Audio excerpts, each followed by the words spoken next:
Hello, welcome back to Prost. I'm the Gnarly Gnome. If you're new to the show, what we do is we come down here in the basement, we sit at the bar, we have a drink together. Sometimes, usually it's beer. Sometimes we drink spirits. Sometimes we drink cider. This week we're going to do a cocktail. I told you last week I would, so we're going to do it. This is a super traditional cocktail, one of, if not my absolute favorite cocktail in the world. But we're going to use local ingredients, or mostly local ingredients, which is probably blasphemy, and I'm probably going to get yelled at by cocktail geeks because of the history of this cocktail. Hang on. All right, so we drank this last week. We're going to use it in our cocktail this week. New Riff's single barrel rye. It's freaking delicious. So we're going to go with it. And then we're going to need some absinthe, which we have local absinthe now. This is Voltage. Their Absinthe March 1st is a brewery. Voltage is one of their distilling arms. It's very complicated. Sycamore Distilling, March 1st, Fig Leaf, Woodburn. It's all this big family. It's their absinthe. We're also going to need some Peychaud's bitters. This is not local, but I don't know anybody that's making anything like this locally, so we need that. We need lemon. This is just for garnish, but that's important with this cocktail. And then we are going to need sugar cubes, or a sugar cube, I should say. First, we need to chill our glass. When you are making a cocktail,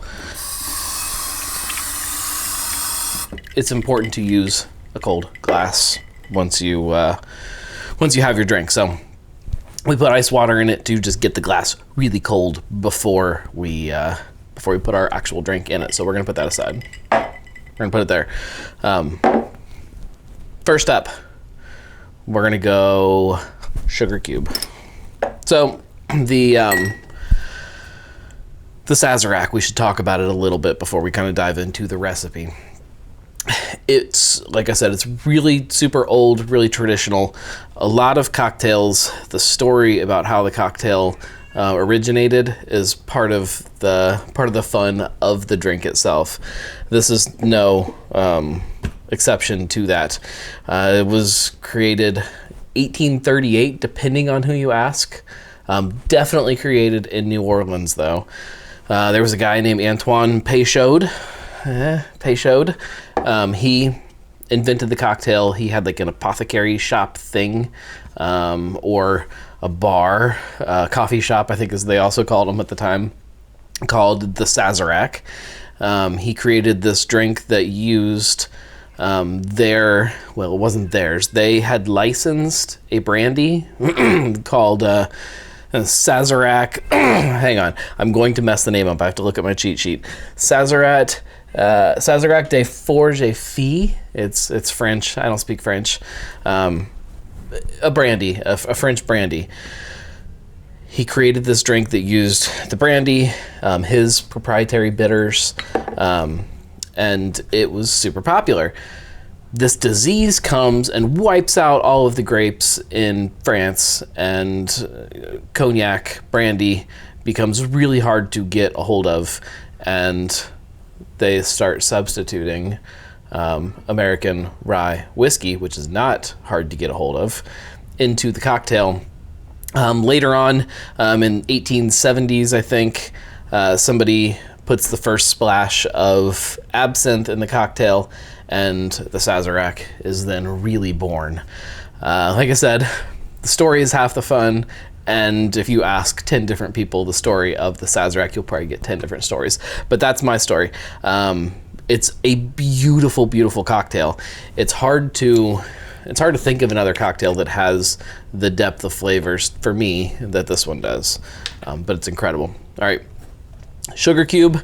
You're gonna put 3-ish dashes of Peychaud's bitters. The actual brand of bitters is super, super important with this one, because of the cocktail and also the color. I love these bitters.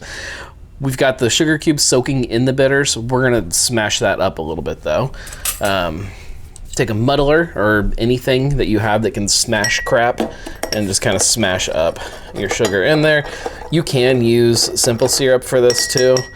If you are in a rush, don't feel bad about that, because it's way easier to get your sugar to dissolve in your drink if you have it already dissolved.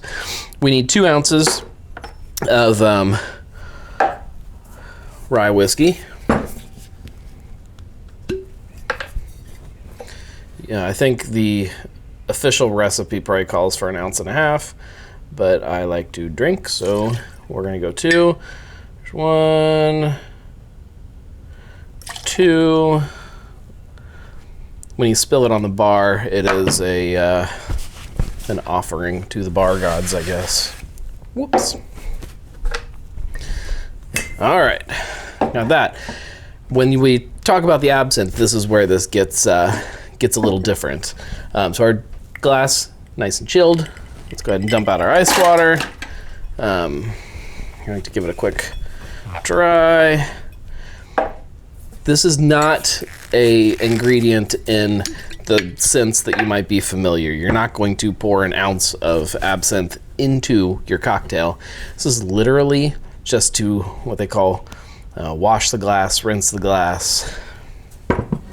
You're just kind of coating the inside of your serving glass with absinthe. So I just kind of give it a little twist like that, a little twisty-do. What I will say is important when you have something that you're rinsing a glass, don't dump it out. Save it and drink it. It provides a nice little break during your cocktail. This stuff is so good. So like big black licorice. Oh, I should do a whole prose just about that absinthe. All right, our glass is rinsed. Our cocktail is ready to go. We need some ice. This, I think when I made a margarita back, whenever that was, I talked about when to stir and when to shake your cocktails. This is all booze, so we are going to stir it instead of shake it. So, we want it to stay nice and pretty. We don't want to get like chunks of ice floating around and crap. Oh, I'm getting excited about this.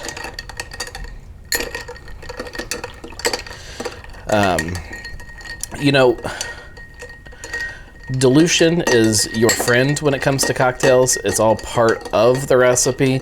The water that's coming from the ice right now is actually an ingredient. This step is also hopefully finishing dissolving our sugar cube that's in the bottom. That's ready to go. Strainer, because we don't want the old ice in there. However, we do want some fresh ice. The argument on whether or not this drink should be served on the rocks or up neat is an argument. I like mine on the rocks, and this is my drink, so that's what we're gonna do. Just like that. Let's get this out of the way. Now the lemon. This is just a garnish. It's not really, we're not gonna take a big squirt of lemon juice in here or anything. A lot of times when you order this too, they will ask you if you want the lemon peel to stay in the drink or to get thrown away. I like mine in because it's pretty. There you go. That is a Sazerac. Probably my favorite cocktail in the world.